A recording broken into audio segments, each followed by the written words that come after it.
Hey viewers, I'm gonna do a talk about something about your HOS called a 8-2 split. Uh, it's very common for newer drivers to not really understand it. Even some experienced drivers don't fully understand it because a lot of people just don't use it, or it's kind of complex with with what the exact calculation of what you get back. So, but I'm going to give you just a pure basic here. I'm not going to go on to the weeds on it, but I'm going to show you how I make use of it because I do sometimes use it to my advantage. Um, as it's more useful for a solo driver than it is for a team, but there are times where you might find it useful on a team truck as well. In fact, if you have, let's say, uh, a, a load that maybe has like 900 miles or well, I don't know, maybe even a little more than that. And you're on a team truck and you're in a hurry to get it delivered.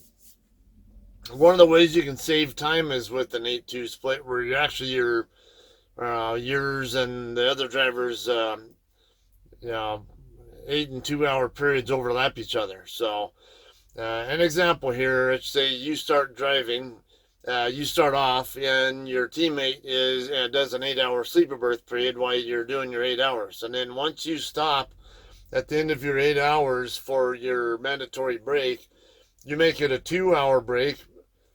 And, um, and then while you're doing that, your teammate will drive for the 2 hours that you're off duty.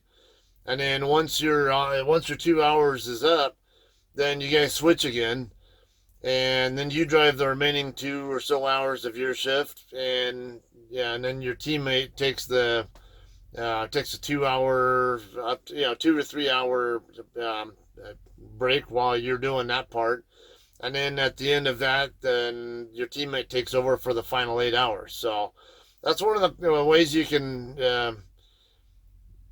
try to minimize delays where you don't have where your truck's not sitting idle for 30 minutes. If you're in a if you're in a big hurry and you're going to have a couple of 30-minute breaks needed in there where it takes an extra hour, that's one of those cases where an 8-2 split on a team truck can be useful.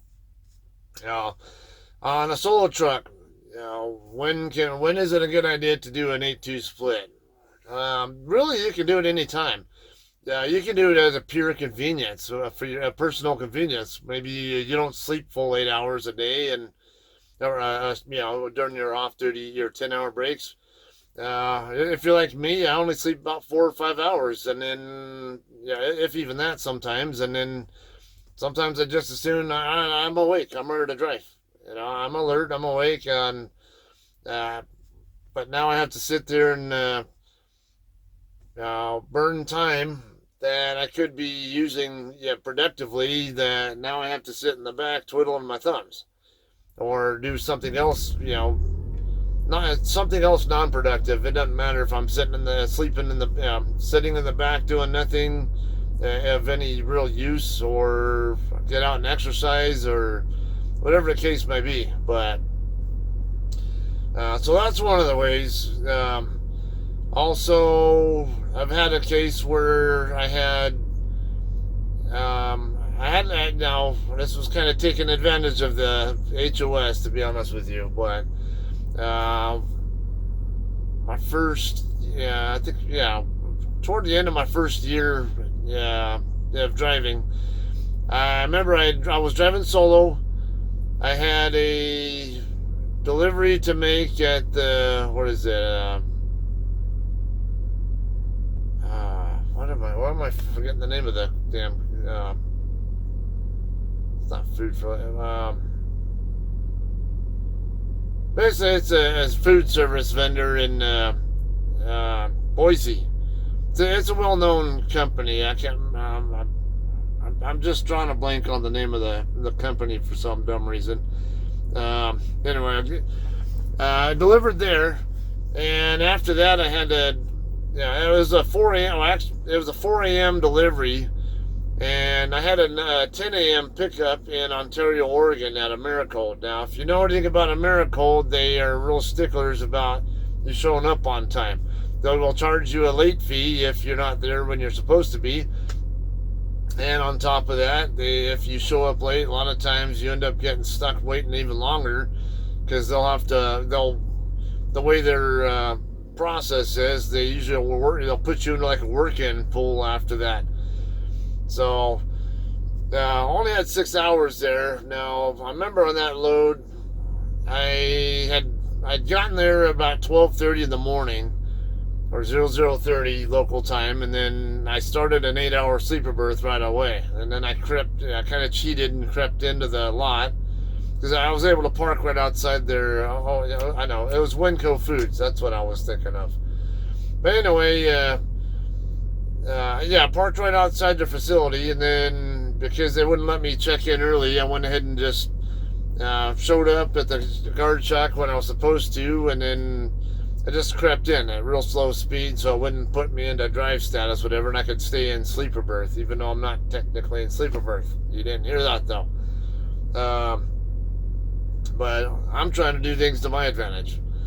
And I was only going to be doing, I'm preoccupied with doing stuff outside the sleeper berth area for not too long anyway. And like I said, I had another load I wanted to pick up, and I'm not going to, I'm more interested in getting my load. So anyway, I complete the delivery, and basically, like I said, I was in sleeper berth, even though I was technically not there. When I got through the delivery, I just crept back out, parked on the street again, right in front of their building, or their lot again. And then as soon as I had my 8 hours, it was a 75-mile drive. And now, mind you, this is I left at 8:30, or actually 8:45, because I had to do pre-trip time after that. And as a reminder, I'm in a 62-mile-an-hour truck because I was with Sierra England at the time. So about a mile per minute, right in that ballpark. So it gives you right at 75 minutes. So really, really super tight. I happened to get lucky though. I ended up getting to Americold in Ontario right at 9:59. Now I ended up getting there a little bit late, but that's beside the point because, like I said, we're talking about 8-2 splits here. Well, that was just one of those cases where I took advantage of an 8-2 split. As soon as I had 8 hours in sleeper berth, mind you, for information here, if you're a newer driver, or if you're just a non-driver, just kind of curious about how our world works. We have a mandatory 10-hour break we have to take, and I'll show you my logs and stuff here in a second. But when I'm done with my shift, we have to take a 10-hour break.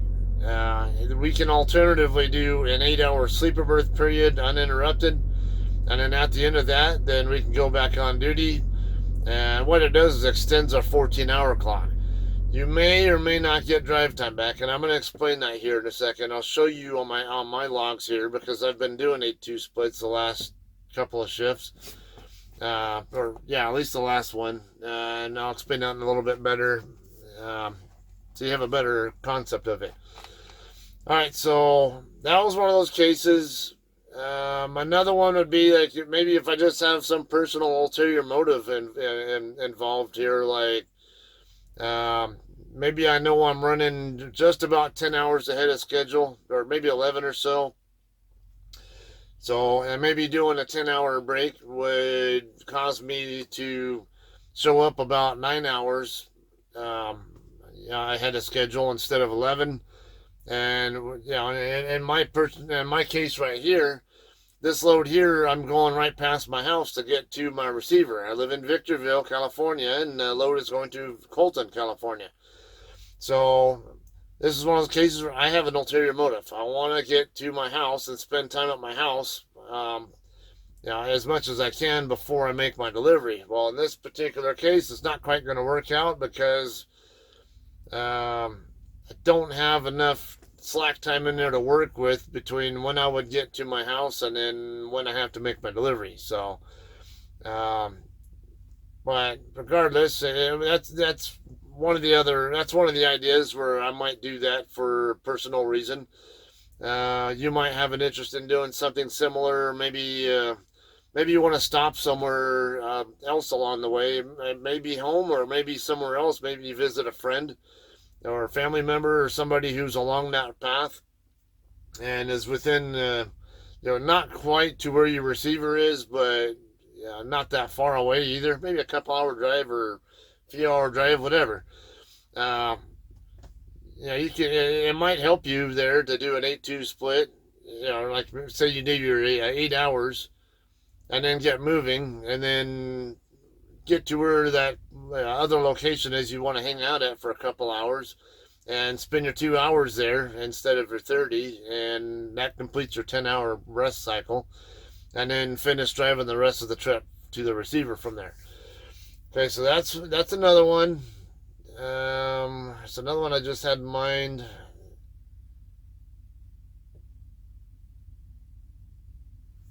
Uh, I'll try to remember it here in a sec. Yeah.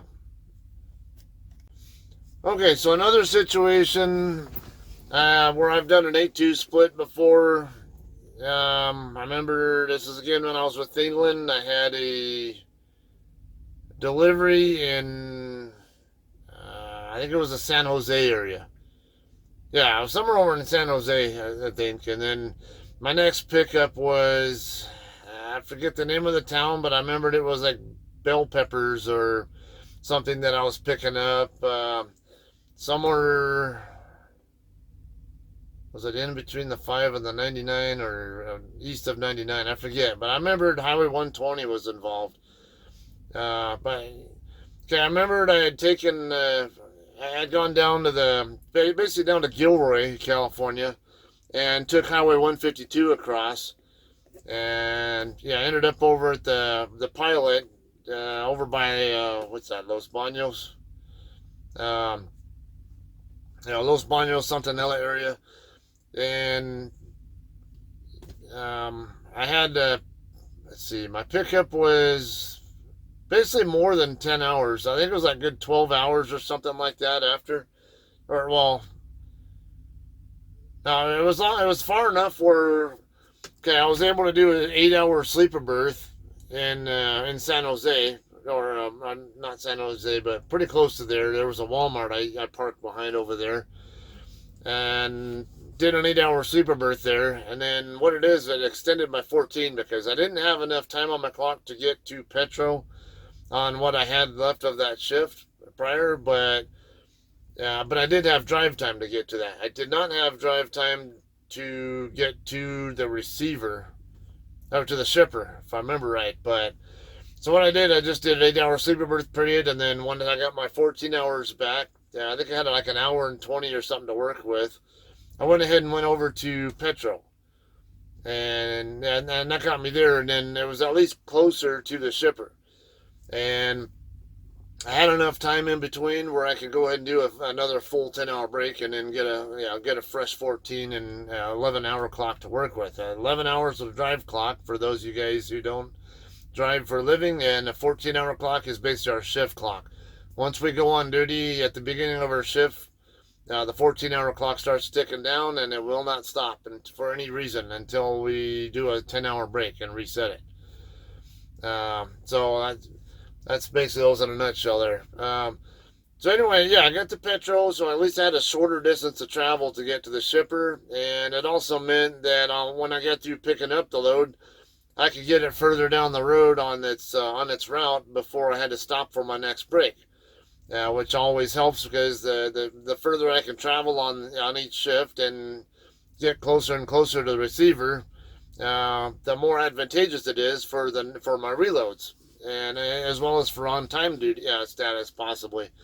Because if I had just deadheaded straight over there from San Jose, or over in that area, there's a possibility I might have had to do an extra 10 hour break because of the extra distance. So those are things I try to consider. Can I avoid a needless 10-hour break by getting as close as I can to the shipper, or running harder on my shifts or whatever. So anyway, so that was another 8-2 split situation. That's There's some other cases where I've done 8-2 splits. It's usually always as a solo driver. I have done a few as a team or trainer truck, but they're more few and far between. Usually there's not a need for them to be done. So, because once you're done, and I mean, as long as you're running on schedule, then you have a teammate who can keep the truck moving. So, all right. So anyway, one little last thing here, I do want to show you, and I'll give you an illustration on this with my.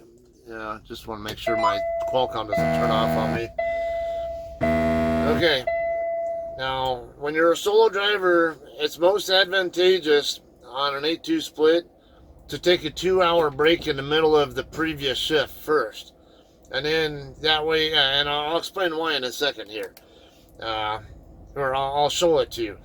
But the reason for that is because let's just say if you just do a 30-minute break on the previous shift and then you decide to do an 8-hour sleeper berth, what'll happen is when you get your 8 hours in, you'll get 14-hour clock time back. However, you will not get drive time back.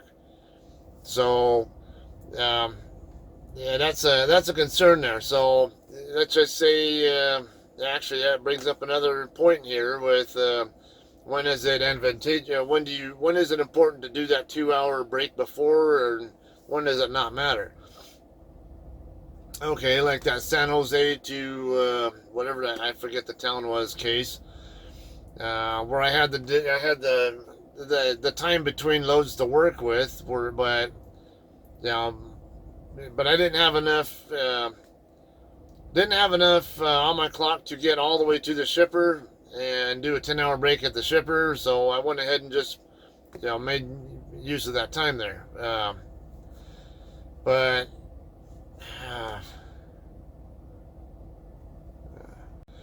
okay, but there might be other situations where you don't have the time to on your drive clock to work with, your 11-hour clock, to get to a particular place you're trying to get to.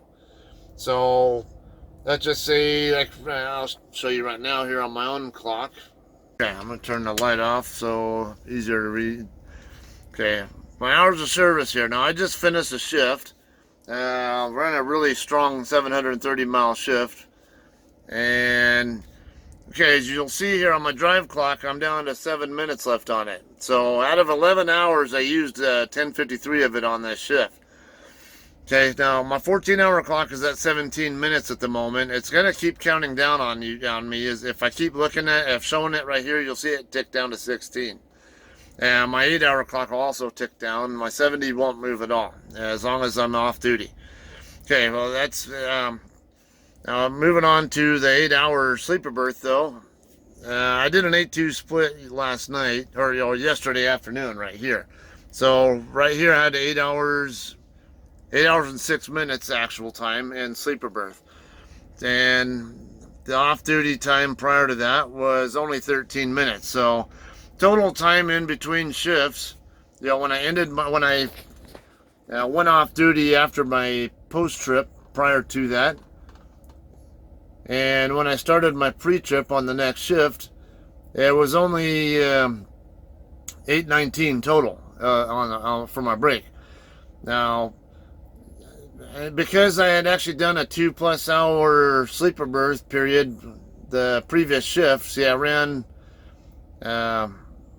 Okay, now on this one here, I got to figure out how many hours I actually used. So,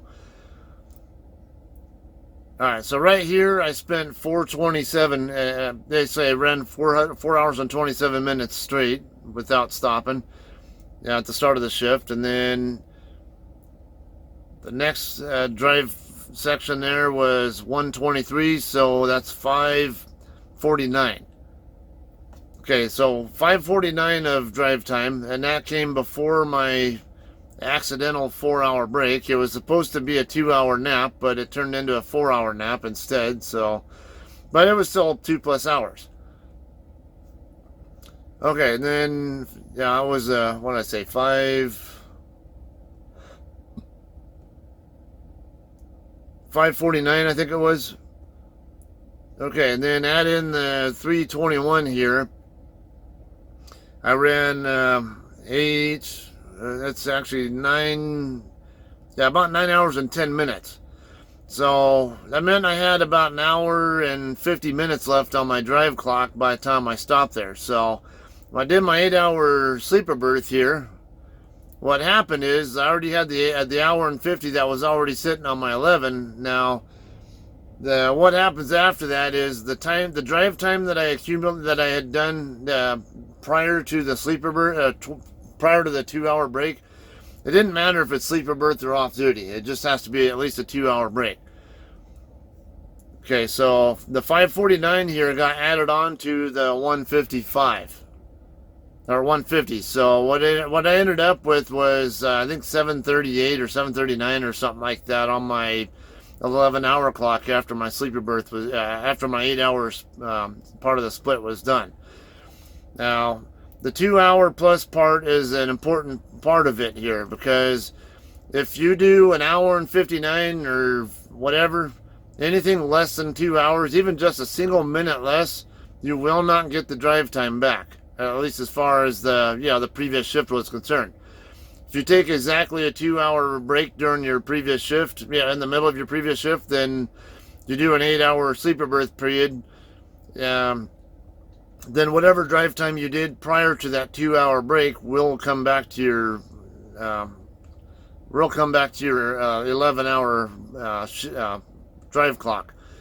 Like I say, if you do 1 hour 58, or it doesn't matter if you do 30 minutes or if you do an hour and 58, anything, or 59, anything less than 2 hours, you will not get any of that drive time back after your 8-hour sleeper berth period. So that's an important thing to consider here. If you want to take advantage of 8-2 split, make sure if you need drive time back to work with, make sure you did a 2-hour break in the middle of the previous shift, a 2-hour minimum break.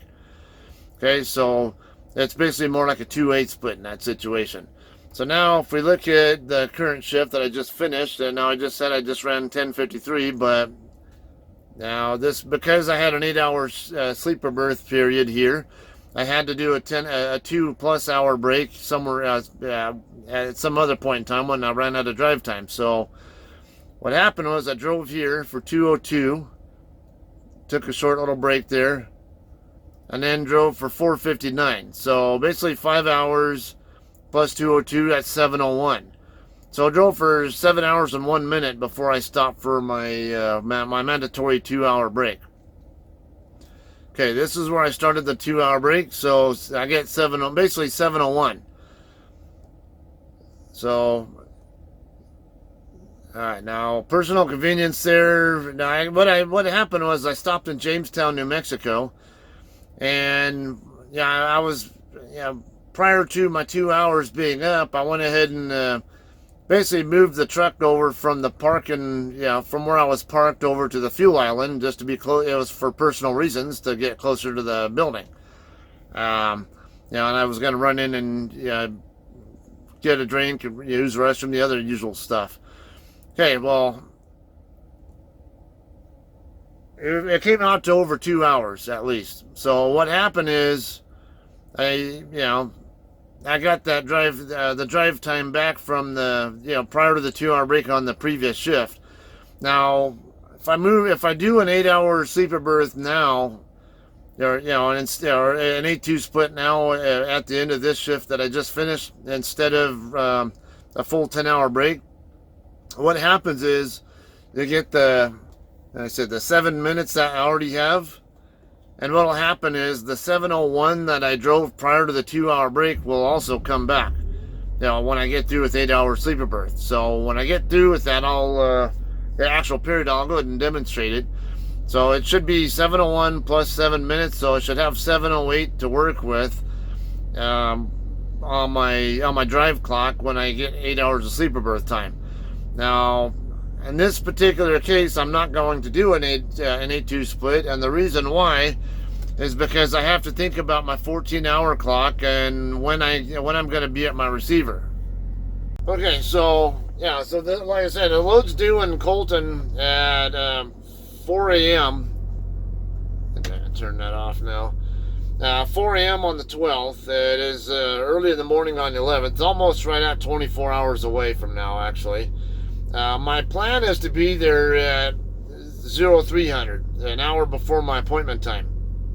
So I want to count back 14 hours from about where my appointment time is. So if it's 4 a.m., then it's basically 10 hours prior to midnight, because I count back 4 hours.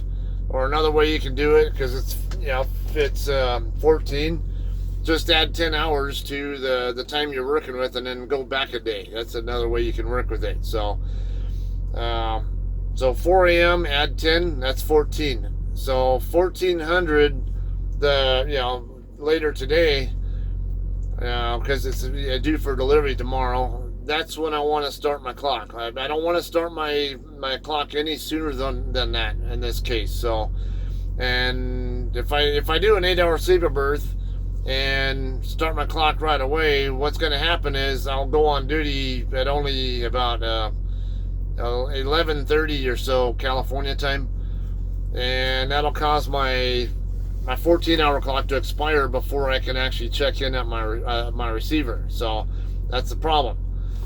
So in this particular case, I'm going to go ahead and do a full 10-hour break. But that's just one of those cases though where you got to watch out for it. Because the 14-hour clock can be kind of confusing as well when you're doing your 8-2 splits. So just try to remember this. When you get through with your 8-hour sleeper berth period and you do your pre-trip at the end of it, treat it like that's starting a brand new 14-hour clock. So whatever time that is, count up 14 hours from that point. That's when your shift that's when you have to be done driving, no matter if you have drive time left or not. Okay, so it's just one of those, be cautious about it. I'm not going to get into the whole mechanics of what do you get back on your 14-hour clock when you do an 8-hour sleeper berth period, because it's, even I'm not really well versed on that. I just know you get time back. But basically it goes back to the previous break in a way. So I'm just trying to make this a little more simple. I say just focus mainly on the 2 hour. If you're going to use 8 hour,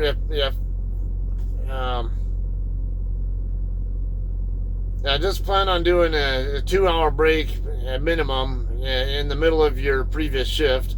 If you know you want to do an 8-hour sleeper berth, and then instead of doing a 10-hour break. Now you can do this persistently too. If you're like me, where especially I like to drive in the middle of the night, and more often than not, because I know my body's circadian rhythm, and I know about what time in the mornings that I tend to get a little sleepy. So I'll consider that. I might want to, I like to take a 2-hour nap or so in the middle of my shift, and then run out the rest of my shift, and then do my 8 hours, and then, like I said, I'm not even going to sleep the full 8 hours. I never do. So, so just with the way my own body's sleep-wake cycle is, I can go ahead and take advantage of 8-2s. I don't normally, it just depends on how much time I have to work with on a load.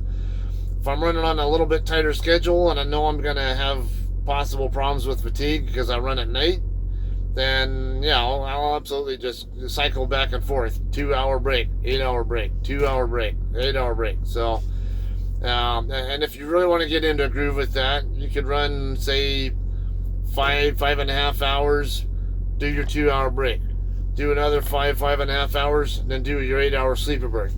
And then the next shift, you just do another 5.5 hours, do your 2-hour break, and so on and so on. So you're never really in the seat for more than 5.5 hours, if even that, because you could even stop for a break like a shorter break somewhere in the middle, where, whether it be to get fuel or just, maybe you just want to get out of the truck. Not sit in the seat for too long. you can do that. Just remember though, whatever amount, when you're done with your 8 hours, keep in mind that the only drive time you get back is what you did before you did the 2 hour break. So if you end up doing, let's say, a 3 hour, only 3 hours of driving before you did a 2 hour break, and then you ran the rest of your, maybe your 7 to 8 hours after that, then when you do your 8-2 split, your 8 hour sleeper berth period, you might only have like 20 minutes left on your clock. Well, at the end of your 8 hour period, you're only going to get 3 hours back on top of that. So, that's why in this particular case now, because I wasn't quite sure what my ETA was going to be. I wasn't really that focused on it, or you know. So what I had done was I intentionally ran longer hours, this shift before I stopped for my 2 hour break. I wanted to run down until I absolutely had to. I actually could have gone further. I just elected to stop where I did, just because I knew I could find a parking spot where I was at. So, but I'd rather go ahead and get 7 hours back after the 8 hours instead of only 3 or 4, because then it gives me more options. If I had decided I want to do an 8-2 split on right now at the end of this shift, then it would give me the option to run 7+ hours, a little over 7 hours before I have to do another 2 hour break. Okay, I'm in Ash Fork, Arizona right now, and it's about 330, 340 miles or so from here to my house. And I have to factor in, it might take me a good 6.5 hours to get there. So I wanted to make sure I had enough drive clock to work with after an 8 hour rest period, if need be. If I had decided that's what I wanted to do. Now in this case, I'm realizing I'm better off doing a 10 hour break right now. So I'm just going to go ahead and do the full 10, and it's a moot point. However, I wanted the option available to myself to be able to run it straight from here to the house without needing to stop for a 2 hour break in Barstow or somewhere else needlessly. So those are some of the things with the tactics you can use with a 8-2 split. It's some real world examples here, okay? I'll put some more onto this video here when I get done with the 8 hour sleeper berth period, so you can actually see that the amount of time I'd said earlier, I think it was 7:01 plus the 7 hours that's still on my clock. So 7:08 is what I'm telling you I think I'm going to have on my 11 once my sleeper berth time is up. Like I said, I'll go ahead and I'll show you that before my 10, after I've done the 8 hours, and then before my 10 is up, and you'll see that. And then of course, all of my clocks will reset once I get to a full 10 hour break. All right, so I'll just show you more in a few here. All right, guys, I'm almost done with my 8 hour sleeper berth period now, so I'm gonna show you what it's gonna look like here when it gets to the 7:59 mark, which is just a couple of minutes from now, and then show you that my drive clock should go up to 7:08, I believe, if I remember right. The 7:01 that I burned plus 7 minutes that I had remaining. The 8 hour clock, the 14-hour clock, now it's a little more complex. I'll try to explain that here. I can't guarantee I'll give you the accurate number though, because even I have a hard time with that one. But the more important part is you're starting a new 14-hour clock after you're done with your 8 hour sleeper berth period, okay? And also, the other important thing to know here is whether or not you're getting drive time back when that does happen. Again, it is very important that you get the 2 hour break in between, in the middle of your previous shift to get any drive time back. If you don't do the minimum 2 hours, you won't get drive time back most likely. So keep that in mind. So if you have time left over on your drive clock that you didn't get a chance to burn, that's where doing an 8-2 split can be advantageous for, even if you didn't do a 2 hour break. But Otherwise, if you know that you might benefit from it, go ahead and get that 2 hour break in there. It'll probably burn an extra hour and a half, maybe an hour or so off your ETA. So if you're running about a 5 p.m. ETA example, then you can switch. You push it back about an hour, maybe two at most. So, all right, we're at 7:59 now, so I'm going to show you what the clock's going to do here. Okay, we're at 7:59. Get over to the summary page. You see, I got 7 minutes. And my 14's at negative 757. Okay, now it's going to be about 3 hours, a little over 3 hours on. I mean, no. I'll get time back on and we'll figure that out in a second. It's at negative 757.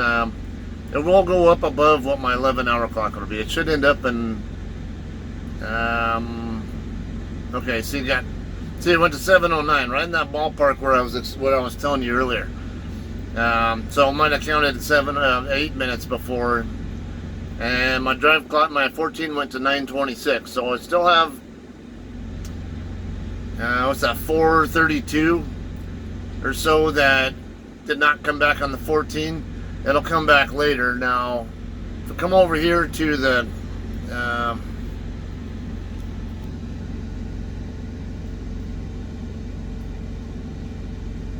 okay, so basically it's starting fresh right there. Or no. Yeah, so now, see, I can't even really explain the 14. Okay, here's where my sleeper berth period went. And okay, so right there, started at 1:16 in the morning. Looking right here. That's when basically I finished the 2-hour portion of it. So now, technically, you can say that's where it might start. So I got my 14-hour clock will end at about 15:16. This is Central Time. So, that might factor in. Now, what do I have left between now and 15-16 hours? Well, let me see what time it is now. Okay, so current time is about 12:52. So, or it's 13:52 in Central Time. So if we add in the, now see that 920 or no 432 to that. That puts us about 18, not quite 18:30, 18:20 something, I would say. So if we come back to here, now I'd be, now see, none of this makes sense for even me. So I'm just not even going to waste my time trying to explain how that works. But just know that you get drive time back. I mean, you get 14-hour clock back no matter what when you do an 8-2 split. And beside that, the most important thing there to remember is if you need drive time back, take a 2-hour break before in the middle of your shift prior to the 8-hour break. Okay. Otherwise, like I say, you won't get drive time back. So if you left 3 hours of drive time on the plate from the previous shift because maybe your 14 ran out, maybe you took too long a nap, or well, not necessarily a nap, but maybe a shipper held you up or something along that line. This is where you can benefit from the 8-2 split without having the 2-hour break prior to that. All right, that's all I have for now. I'm gonna just go ahead and get this uploaded, and hopefully you guys have some good information on this. As always, like and subscribe if you're not already a subscriber, and hopefully you get some good information out of this. Appreciate it. Thanks.